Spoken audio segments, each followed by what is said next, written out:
There are two things Coventry is known for. Number one is Binley Mega Chippy. but I bet 100% of people don't even know what else it's known for. Well, it's known for these bad boys behind me. And this is the start of the future, and the future starts here.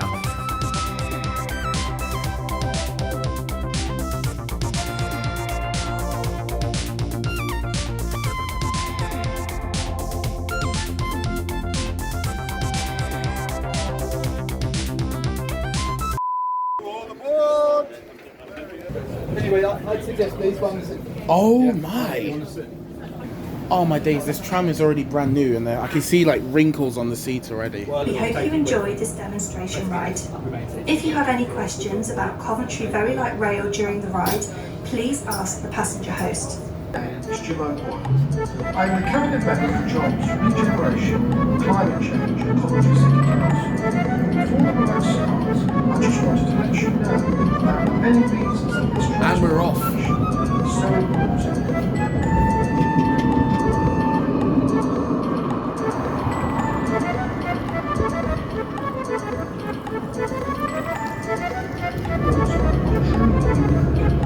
Together they provide an affordable, rail-based travel system that can be delivered in less time and at less than half the cost of traditional travel systems anywhere else in the country. Our groundbreaking track means it can go down fast. The 220-metre section you're about to run on was laid in just 8 weeks, and it can take really tight corners, providing a new option for smaller sized cities. I was very short.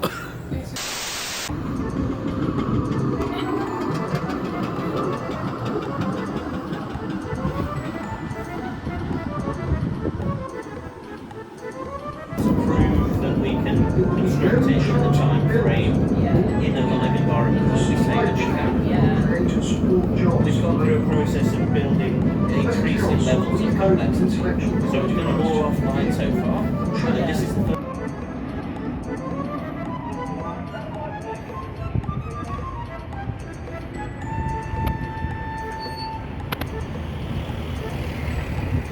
There are also Oh, and we go again.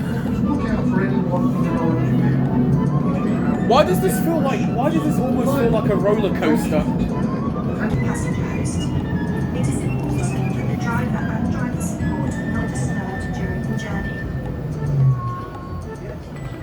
So we're currently just at the corner, and this is probably where the fun journey ends. But now we're going back to Coventry. So far, this light rail is delivering a very pleasant and smooth ride. Very smooth.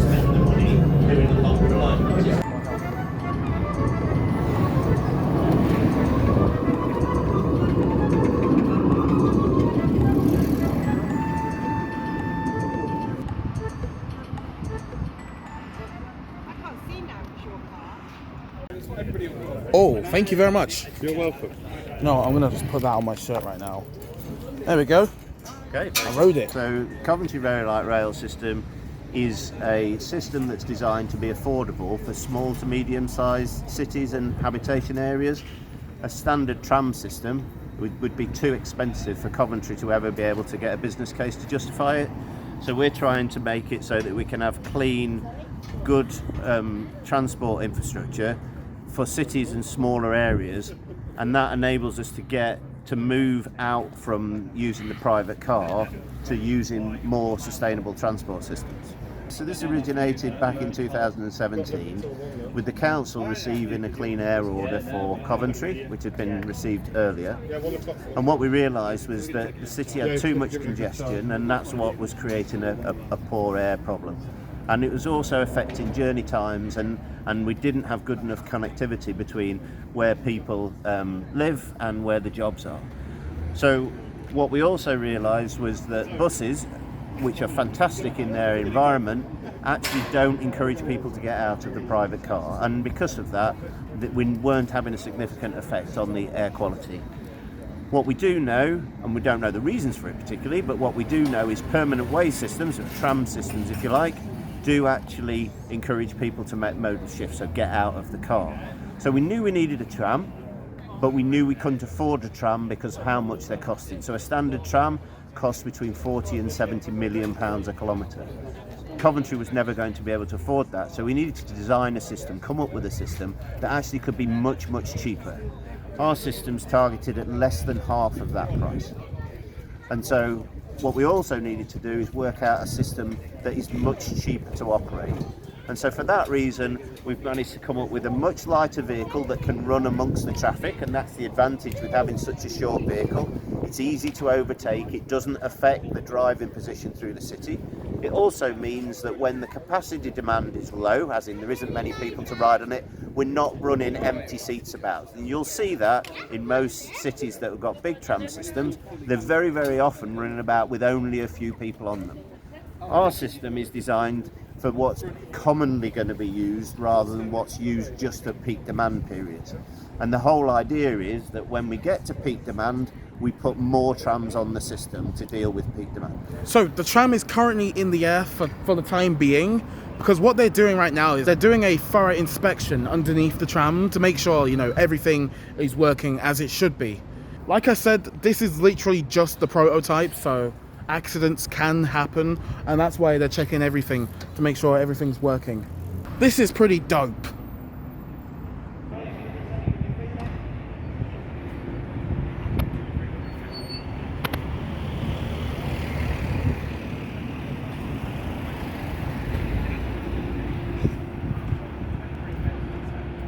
Now we sort of have something like this in London, not to mention Route 358 using the Irizar IE trams that I've already covered a few months ago, running from Crystal Palace to Orpington.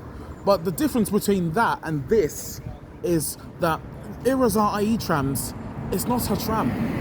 It's built to look like a tram, but it's in fact a bus. It's a bus that just uses electric pantograph to charge. And the reason why 358 uses Irizar IE trams, because a regular electric bus would run out of battery really fast. But as for Coventry, this is not a bus because it's on rails. It's a tram. It's in fact actually a tram, but it's a rather strange looking tram because instead of formed to like, it's normally supposed to be like formed to like multiple units, but it's only got one. That's the problem. But I have been told they could potentially couple this unit to another, you know, to boost capacity and to enhance, you know, performance. Dude, look, hey, look what I found. It says Coventry VLR on the tracks. It says Coventry VLR on the rail. That's a lovely touch. I bet they just painted that already, or they've painted that recently. Do you know what's interesting about this? Yeah. We got very light rail before GTA 6. Well, unfortunately things do take time, don't they? But until then, we have scratched the surface. We've only got long enough to see what beholds us. That's enough from me. I'll see you guys later. I have to go back to the ghetto slums of London streets. Ugh.